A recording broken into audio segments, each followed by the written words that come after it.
Assalamualaikum warahmatullahi wabarakatuh. Perkenalkan, nama saya Yuanda Medi Saputra dari Prodi Sosiologi. Di sini saya akan menjelaskan beberapa konsep dasar kewirausahaan yang telah saya pelajari pada semester ini. Kewirausahaan adalah proses kemanusiaan yang berkaitan dengan kreativitas dan inovasi dalam memahami peluang, mengorganisasi sumber-sumber, mengelola sehingga peluang itu terwujud menjadi suatu usaha yang mampu menghasilkan laba atau nilai untuk jangka waktu yang lama. Kreativitas adalah kemampuan untuk membuat kombinasi-kombinasi baru atau hubungan-hubungan baru antar unsur data variabel yang sudah ada sebelumnya. Ciri-ciri orang yang kreatif adalah mandiri, terbuka terhadap yang baru, percaya diri, berani mengambil risiko, melihat sesuatu yang tidak biasa, memiliki rasa ingin tahu yang besar, dapat menerima perbedaan, objektif dalam berpikir dan bertindak. Terdapat beberapa contoh kreativitas, yaitu kreativitas ide, material, spontan, kejadian, kreatif organisasi, hubungan, dan kreativitas dari hati. Kegiatan yang bersifat kewirausahaan misalnya yaitu menghasilkan produk baru, menemukan peluang pasar baru dengan menghasilkan produk baru pula, mengkombinasikan faktor-faktor produksi dengan cara baru, mendukung budaya yang mendorong eksperimen yang kreatif, dan mendorong perilaku eksperimen. Terdapat beberapa karakteristik dalam pola dasar kewirausahaan, diantaranya sikap mental, kepemimpinan, tata laksana, dan keterampilan. Seorang wirausahawan tidak terlepas apakah dia bawaan sejak lahir atau dari proses pengembangan. Pada umumnya memiliki ciri-ciri gemar berusaha, tegar walaupun gagal, percaya diri, mengelola risiko, perubahan dipandang sebagai kesempatan, toleran terhadap banyaknya pilihan, inisiatif, kreatif, perfeksionis, memiliki pandangan luas, waktu adalah berharga, dan memiliki motivasi yang kuat. Ada 12 hal terkait dengan kewirausahaan, yaitu pertama, ketekunan, keyakinan, kemampuan menangkap peluang, relasi atau networking, penguasaan informasi, kemampuan membuat perencanaan, kemampuan memecahkan masalah, kemampuan mengestimasi, kemampuan memperhitungkan risiko,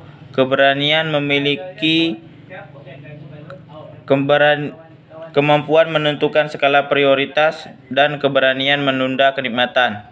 Jalan sukses bisnis terbagi menjadi 8, yaitu mau bekerja keras, bekerja sama dengan orang lain, penampilan baik dan menarik, yakin, pandai memuat keputusan, mau menambah ilmu pengetahuan, ambisi untuk maju, dan pandai berkomunikasi. Di dalam kewirausahaan tidak lepas dari UMKM atau usaha mikro, kecil, dan menengah. Tantangan perekonomian nasional dibagi menjadi 2, yaitu internal, yaitu masalah-masalah yang muncul dari dalam negeri atau faktor domestik, antara lain krisis multidimensi yang berkepanjangan, otonomi daerah yang belum sempurna aplikasinya, dan isu-isu disintegrasi bangsa. Sedangkan faktor eksternal yaitu masalah-masalah yang mempengaruhi secara tidak langsung yang datang dari luar negara, seperti globalisasi yang tidak dapat dihindari dan isu-isu perdagangan bebas. Definisi UMKM. UMKM adalah usaha kecil termasuk usaha mikro, merupakan suatu badan usaha milik warga negara Indonesia, baik perseorangan maupun berbadan hukum, yang memiliki kekayaan bersih, tidak termasuk tanah dan bangunan, sebanyak-banyaknya 200 juta rupiah atau mempunyai hasil penjualan rata-rata per tahun 1 miliar dan usaha tersebut berdiri sendiri. Sedangkan usaha menengah adalah badan usaha milik warga negara Indonesia yang memiliki kekayaan bersih lebih besar dari 200 juta sampai 10 miliar rupiah dan tidak termasuk tanah dan bangunan tempat usaha. BPS atau Biro Pusat Statistik. Usaha kecil adalah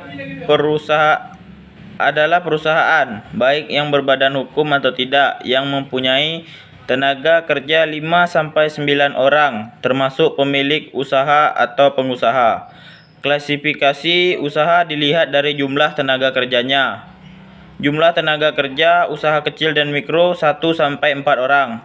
Usaha menengah 20-99 orang dan usaha besar memiliki tenaga kerja di atas 99 orang.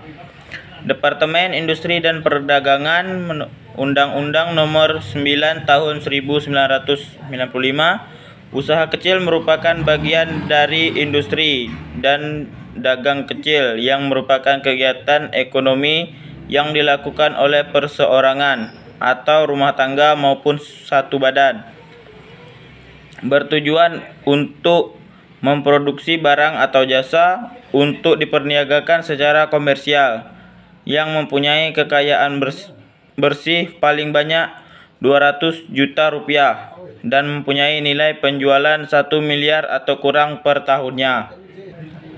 Contoh-contoh UMKM yaitu petani tuna lahan, nelayan tanpa perahu, industri kecil atau skala rumah tangga, usaha kerajinan tangan, pedagang kecil atau asongan, pengecer koran, dan seterusnya. Masalah-masalah yang sering dihadapi oleh UMKM antara lain masalah internal yaitu rendahnya profesionalisme tenaga pengolah usaha UMKM, keterbatasan modal dan akses terhadap pasar dan perbankan, dan kemampuan penguasaan teknologi yang masih kurang. Sedangkan masalah eksternal yaitu iklim usaha yang kurang menguntungkan bagi pengembangan usaha kecil, kebijakan pemerintah yang belum berjalan sebagaimana diharapkan, kurangnya dukungan, dan masih kurangnya pembinaan, bimbingan manajemen, dan peningkatan kualitas sumber daya manusia. UMKM sebagai sebuah organisasi ekonomi atau bisnis memiliki ciri spesifik, yaitu struktur ekonomi organisasi sangat sederhana, mempunyai karakter khas, tanpa elaborasi, tanpa staf yang berlebih, pembagian kerja yang lentur, memiliki hierarki manajemen yang kecil, sedikit aktivitas yang diformalkan, sangat sedikit yang menggunakan proses perencanaan, jarang memberikan pelatihan terhadap karyawan, jumlah karyawan yang sedikit, pengusaha sulit membedakan aset pribadi dan aset perusahaan, dan sistem akuntansi kurang baik atau biasanya bahkan tidak memiliki pembukuan. Faktor-faktor penyebab kegagalan sektor industri untuk berkembang. Kendala-kendala lain yang mempengaruhi sulitnya perkembangan UMKM adalah adanya pemikiran-pemikiran atau mitos yang salah kaprah. Antara lain, mitos akan adanya kecenderungan pemikiran bahwa alokasi sumber daya pembangunan diprioritaskan menurut dimensi rasional, lebih penting daripada dimensi moral, dimensi material lebih daripada dimensi institusional, dan dimensi ekonomi lebih penting daripada dimensi sosialnya.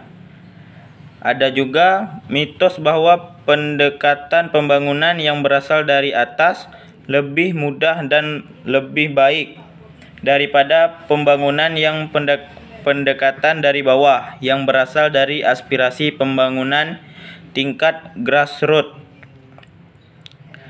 Ada juga dan mitos bahwa pembangunan masyarakat lebih membutuhkan bantuan material atau fisik daripada bantuan keterampilan teknis dan manajerial. Mitos bahwa pengetahuan dan teknologi impor selalu lebih baik daripada teknologi tradisional. Mitos bahwa kelembagaan lokal cenderung tidak efisien atau bahkan tidak efektif serta menghambat proses pemberdayaan masyarakat itu sendiri. Mitos bahwa masyarakat di lapisan bawah tidak tahu akan apa yang diperlukan atau bagaimana memperbaiki nasibnya. Mitos bahwa berbagai kemiskinan yang terjadi merupakan akibat ketidakmampuan, kebodohan, dan kemalasan orang miskin sendiri. Mitos bahwa efisiensi merupakan tujuan utama pembangunan dan tujuan dari alokasi sumber daya masyarakat. Mitos bahwa sektor pertanian dan pedesaan merupakan sektor yang inferior, tradisional, kurang produktif, dan memiliki masa pengembalian investasi yang panjang, sehingga tidak perlu diprioritaskan pengembangannya. Dan mitos keseimbangan dalam akses dan kepemilikan sumber daya pembangunan merupakan syarat penting untuk melakukan perubahan. UMKM dapat menjadi garda terdepan dalam pencapaian pilar ekonomi dengan penciptaan lapangan kerja, penciptaan kondisi kerja yang layak, inovasi bisnis, adaptasi dan mitigasi terhadap dampak negatif ekonomi, sosial dan lingkungan, operasi bisnis untuk pertumbuhan ekonomi yang inklusif dan berkelanjutan. Peranan kewirausahaan dalam perekonomian. Kegiatan kewirausahaan dapat dilakukan dalam bidang pendidikan, bidang karir, jabatan, dan bidang perekonomian. Kewirausahaan dalam bidang perekonomian merupakan setiap usaha yang berhubungan langsung dengan pemenuhan kebutuhan manusia. Usaha pemenuhan kebutuhan ekonomi ini memerlukan aktivitas dalam manusia. Usaha pemenuhan kebutuhan ekonomi ini memerlukan aktivitas dalam bidang perekonomian, seperti peningkatan pengetahuan ekonomi diarahkan pada usaha menambahkan penghasilan, atau memerlukan kebutuhan konsumtif pengusaha dengan keluarganya ataupun dengan orang-orang lain, misalnya karyawannya dan masyarakat di sekitar. Usaha untuk mencapai keberhasilan dalam aktivitas ekonomi diperlukan kualitas pribadi yang kuat dan mantap dalam berusaha. Para pengusaha perlu memiliki sikap dan kemauan yang kuat untuk bekerja demi terwujudnya pertumbuhan ekonomi pribadi dan masyarakat.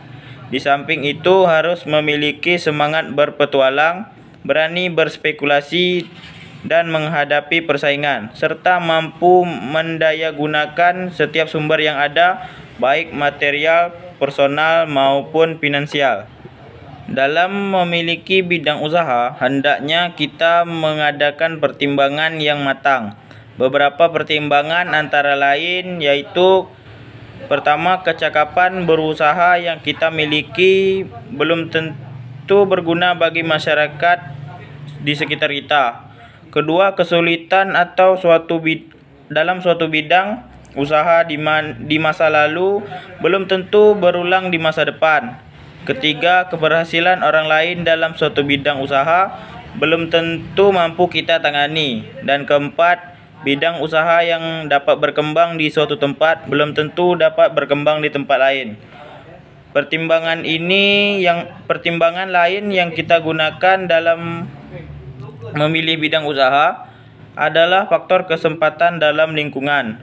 Adapun kesempatan memiliki bidang usaha ini dapat tersedia karena hal-hal berikut. Pertama, membanjirkan permintaan masyarakat dalam bidang tertentu, baik berupa barang maupun jasa. Kurang saingan dalam bidang yang kita jalankan. Adanya kemampuan yang meyakinkan untuk menyaingi usaha yang telah dilakukan orang lain. Dan teridentifikasinya permintaan masyarakat terhadap suatu produk, terutama dalam menghadapi hal-hal tertentu seperti Lebaran, Natal, atau Tahun Baru. Ada beberapa hal pokok yang harus dimiliki atau dikuasai seorang wirausahawan. Yang pertama, memiliki modal. Yang kedua, memiliki kemampuan. Yang ketiga, memiliki jiwa kepemimpinan. Keempat, berani mengambil resiko. 5, mampu membuat rencana bisnis. 6, dapat bekerja sama. Seseorang yang berinisiatif untuk mendirikan perusahaan dapat memulainya dari usaha yang bersifat formal dan informal. Mungkin hanya itu saja yang dapat saya sampaikan untuk tugas UAS semester ini. Sekian dari saya. Wassalamualaikum warahmatullahi wabarakatuh.